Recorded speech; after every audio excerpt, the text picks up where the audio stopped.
हाथ भी उसकी तरफ बढ़ाता है।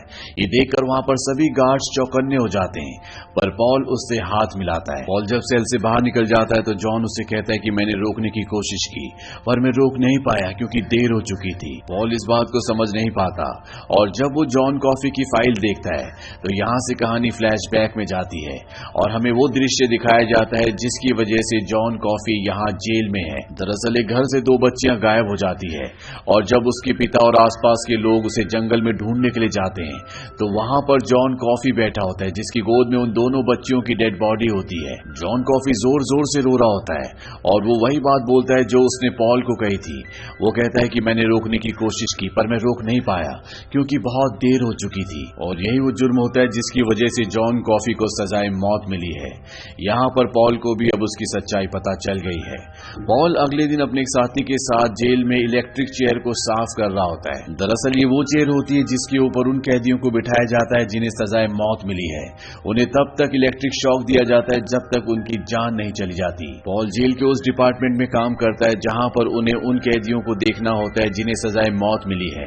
अब जब पॉल और उसका साथी चेयर को साफ कर रहे होते हैं तभी इन्हें हंसने की आवाज आती है और जब वे बाहर जाते हैं तो इनका एक साथी गार्ड वहां पर हंस रहा होता है। वो इन्हें सामने देखने के लिए कहता है और तभी सामने से एक चूहा आता है। वो गार्ड जो हंस रहा था वो उस चूहे को बिस्किट का एक टुकड़ा देता है जिसे खाकर वो जेल की काल कोठरी के अंदर चला जाता है।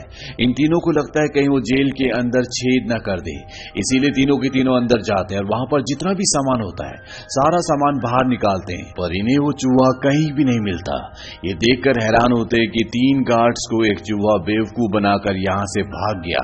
इन्हें लगता है कि शायद वो चला गया हो, पर अगले दिन एक बार फिर से चूहा बाहर आता है। वहां पर 2 गार्ड्स बैठे होते हैं जो उस चूहे को खाने के लिए बिस्किट देते हैं। वो दोबारा उसी तरह से बिस्किट खाता है। यहाँ पर पर्सी भी होता है और जब पर्सी उस चूहे को देखता है तो वो उसे मारने की कोशिश करता है, लेकिन वो चूहा एक बार फिर से उसी काल कोठरी के अंदर चला जाता है जहां पर एक दिन पहले गया था। पर्सी उस काल कोठरी को खोलता है और अंदर का सामान निकालना शुरू करता है। तभी यहाँ पर पॉल और उसका साथी गार्ड भी आ जाता है। पर्सी उन्हें कहता है कि वो चूहा अंदर घुस के बैठा है, मैं उसे मसल कर रख दूंगा। हालांकि पॉल के साथ वाला गार्ड उसे बताना चाहता है कि कल हमने यही किया था लेकिन वो चूहा नहीं मिला, पर पॉल उसे ऐसा करने से मना कर देता है। पर्सी अंदर का सारा सामान निकालता है और उसे भी वो चूहा नहीं मिलता। यानी उसने बिना मतलब इतनी मेहनत की और अब सारा सामान उसे अंदर भी रखना होगा। यहाँ पर पर्सी पॉल से और उसके साथी से बदतमीजी भी करता है। पॉल के साथ वाला गार्ड उसकी गर्दन पकड़ लेता है, पर पर्सी कहता है कि अगर तुमने कुछ किया तो तुम्हारी नौकरी चली जाएगी। दरअसल पर्सी यहाँ के गवर्नर की बीवी का भतीजा है, इसीलिए अपनी पहचान का नाजायज फायदा उठाता है। और ये ऐसा वक्त है जब लोगों के पास नौकरी नहीं है, कोई भी अपनी नौकरी नहीं खोना चाहता। पर पॉल पर्सी को कहता है कि हमें पता है कि तुम्हारी जान पहचान कहां तक है, पर आज के बाद तुमने किसी भी गार्ड को धमकाया तो हम में से कोई भी चुप नहीं बैठेगा, चाहे हमारी नौकरी क्यों न चली जाए। अब अगले दिन पॉल जब काम कर रहा होता है तो उसे किसी के हंसने की आवाज आती है और जब वो अपने साथियों के साथ उस सेल के बाहर पहुंचता है जिस सेल के अंदर मिस्टर डेल है, तो ये देखते हैं कि डेल के पास वही चूहा है जो कोठरी के अंदर हमेशा गायब हो जाता है। डेल इस चूहे को पाकर बहुत खुश होता है।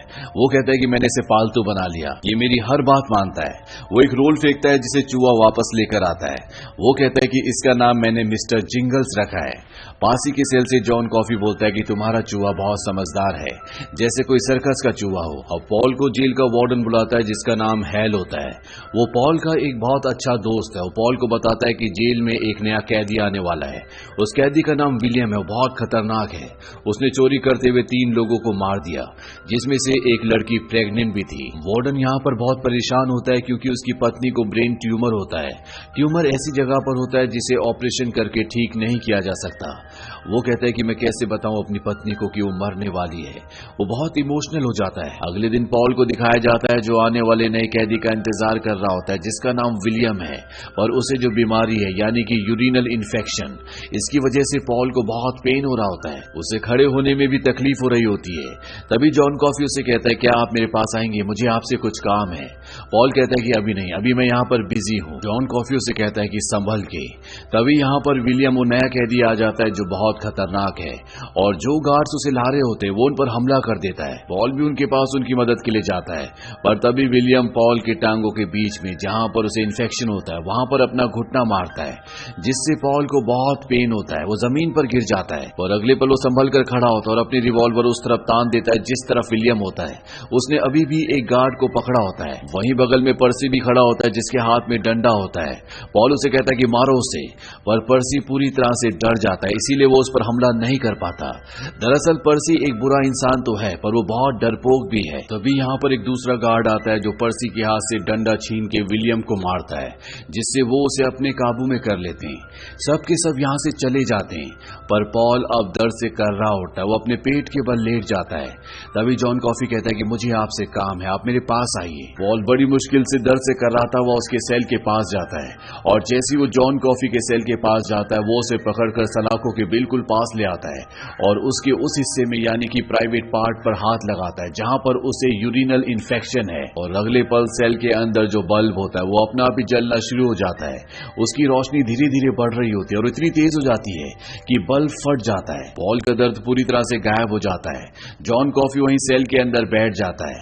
उसे खांसी आने लगती है और अगले पल उसके मुंह से बहुत सारे जर्म्स निकलते हैं जो हवा में चारों तरफ उड़ने लगते हैं।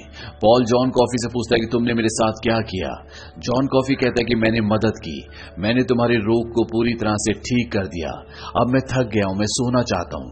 और वो वहीं पर सो जाता है। पॉल वॉशरूम जाता है और यूरिन करता है जहां पर उसे बिल्कुल भी पेन नहीं होता, यानी कि उसकी जो बीमारी थी वो पूरी तरह से ठीक हो चुकी है। साथ ही जॉन कॉफी के लिए जो उसकी सोच थी वो भी बदल चुकी है। वो जॉन कॉफी के उस वकील के पास जाता है जिसने उसका केस लड़ा था। दरअसल वो जॉन कॉफी की पूरी हिस्ट्री जानना चाहता है कि क्या पहले भी उसने कोई कत्ल किया था, पर उसका वकील कहता है कि जॉन कॉफी को पहले कभी किसी ने नहीं देखा। उसे पहली बार उसी हादसे वाली जगह पर देखा गया था, यानी कि किसी को नहीं पता कि जॉन कॉफी कहां से आया है। इस वक्त मंदी का दौर भी चल रहा होता है, इसीलिए लोग काम की तलाश में एक जगह से दूसरी जगह पर भटक रहे होते हैं और सबको लगता है कि जॉन कॉफी उन्हीं में से एक है। वहीं जेल में दिखाया जाता है जो नया कैदी विलियम है वो सबको परेशान करना शुरू करता है। कभी वो पॉल के मुंह पर थूक देता है, कभी किसी के ऊपर टॉयलेट कर देता है और एक बार मौका देखकर वो पर्सी को पकड़ लेता है। वो उसके प्राइवेट पार्ट पर हाथ भी लगाता है जिससे पर्सी बहुत डर जाता है और वो पैंट में ही टॉयलेट कर देता है। हालांकि विलियम को इसके लिए काल कोठरी में बंद भी किया जाता है, लेकिन वो एक बहुत ही बुरा इंसान है। वहीं दूसरी तरफ अब वो दिन आता है जब डेल को सजाए मौत देनी है। डेल वही कैदी है जिसने मिस्टर जिंगल्स को यानी कि चूहे को पाल लिया है। उसे अपने चूहे की बहुत फिक्र होती है, उसके लिए बहुत परेशान होता है कि उसके बाद उसके चूहे का क्या होगा। वहां पर जो जेल के गार्ड्स होते हैं उनमें से एक गार्ड कहता है कि हम तुम्हारे चूहे को माउसविल भेज देंगे। ये एक ऐसी जगह है जहां पर चूहों का सर्कस होता है, वहां पर तुम्हारा चूहा पूरी तरह से सुरक्षित रहेगा। तभी चूहा सेल से बाहर निकलता है। पर्सी उसे अपने पैर से कुचलकर मार देता और वहां से निकल जाता है। डेल को अपने चूहे की मौत से बहुत दुख होता है। वहां पर जॉन कॉफी होता है, वो कहता है कि इसे मेरे हाथ में रख दो। पॉल चूहे को जॉन कॉफी के हाथ में रख देता है। वो अपने हाथों के बीच में फूंक मारता है जिससे उसके हाथों में रोशनी जल जाती है। इसके बाद उसे खांसी आती है, उसके मुंह से पहले की तरह कुछ निकलता है और हवा में उड़ना शुरू हो जाता है। सबके सभी देखकर हैरान होते हैं और अगले पल दिखाया जाता है कि एक बार फिर से चूहा जिंदा हो चुका है।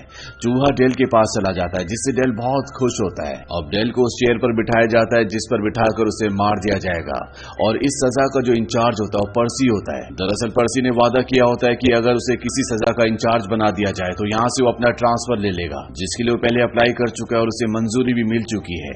यहाँ पर जब भी किसी कैदी को सजाए मौत दी जाती है तो उसके सर पर एक स्पंज गीला करके रखा जाता है जिससे करंट का प्रवाह तेज होता है और इंसान जल्दी मर जाता है। पर पर्सी जानबूझकर डेल के सिर के ऊपर सूखा हुआ स्पंज रखता है जिससे उसे बहुत दर्दनाक मौत मिलती है। डेल की मौत के बाद पॉल को बहुत गुस्सा आता है और वो पर्सी को कहता है कि अगर तुम कल यहाँ से नहीं गए तो हम तुम्हारा पूरा भांडा खोल देंगे कि किस तरह से जब नए कैदी विलियम ने एक गार्ड को पकड़ा हुआ था तो तुम्हारे हाथ में डंडा होने के बाद भी तुमने कोई एक्शन नहीं लिया, साथ ही तुमने एक बार पैंट में यूरिन कर दिया था। पर्सी को अब उनकी बात माननी पड़ती है। वो कहता है ठीक है, मैं जल्दी यहाँ से चला जाऊंगा। वहीं अब पॉल जॉन कॉफी के सेल के बाहर जाता है। वो देखता है कि जॉन कॉफी बहुत रो रहा होता है। वो पॉल को बताता है कि मैंने मिस्टर डेल के दर्द को महसूस किया, साथ ही साथ मेरे थ्रू मिस्टर जिंगल्स ने यानी कि चूहे ने भी उसके दर्द को महसूस किया। मैं उस दर्द को अपने अंदर नहीं रख पाया, इसीलिए मिस्टर जिंगल्स यहाँ से भाग गए। मैं अब बहुत थक गया हूँ। ये कहकर जॉन लेट जाता है। पॉल कहता है कि मैं भी बहुत थक गया हूँ। अब एक दिन पॉल के घर पर उसके साथ काम करने वाले उसके सभी दोस्त लंच करने के लिए आते हैं और पॉल कहता है कि तुमने देखा किस तरह से उसने चूहे को जिंदा किया। जॉन ने इसी तरह से मेरा ब्लैडर इन्फेक्शन भी ठीक किया था। और अब जो इनका वार्डन है जिसकी पत्नी को ब्रेन ट्यूमर है, ये उसकी पत्नी की भी मदद करना चाहते हैं, इसीलिए प्लान बनाते हैं कि ये जॉन को उसके घर ले जाएंगे। और उससे पहले रात को जॉन की सेल के बगल में जो दूसरा मुजरिम होता है जो कि बहुत ही खूंखार है, जिसका नाम विलियम है, उससे पॉल और उसके साथी बियर में नींद की दवा मिलाकर पिला देते। वो बेहोश हो जाता है। साथ ही यहाँ पर जो पर्सी है उसे पकड़ के सब के सब काल कोठरी में बंद कर देते हैं। इसके बाद ये जॉन को उसकी सेल से निकालते हैं और जब ये उसे ले जा रहे होते हैं तो विलियम जो कि बेहोश हो चुका था, दरअसल अभी भी वो होश में होता है। वो जॉन कॉफी का हाथ पकड़ लेता है और जैसे ही वो जॉन कॉफी का हाथ पकड़ता है, जॉन कॉफी पूरी तरह से कांप जाता है। ऐसा लगता है कि उसे बहुत दर्द हो रहा है। जॉन कॉफी को विलियम से छुड़ाया जाता है। इसके बाद विलियम सच में बेहोश हो जाता है। जॉन कॉफी जब बाहर आता है तो वो आकाश में तारों को देखकर बहुत खुश होता है। साथ ही साथ वो धरती से घास और मिट्टी उठाकर उसे महसूस करता है। ऐसा लगता है जैसे वो नेचर से बात कर सकता है। वैसे तो जॉन शरीर से बहुत विशाल है, पर उसका जो नेचर है वो 4 साल के बच्चे की तरह है। अभी जॉन को ट्रक में बिठाते हैं और तभी एक गार्ड जॉन से पूछता है, क्या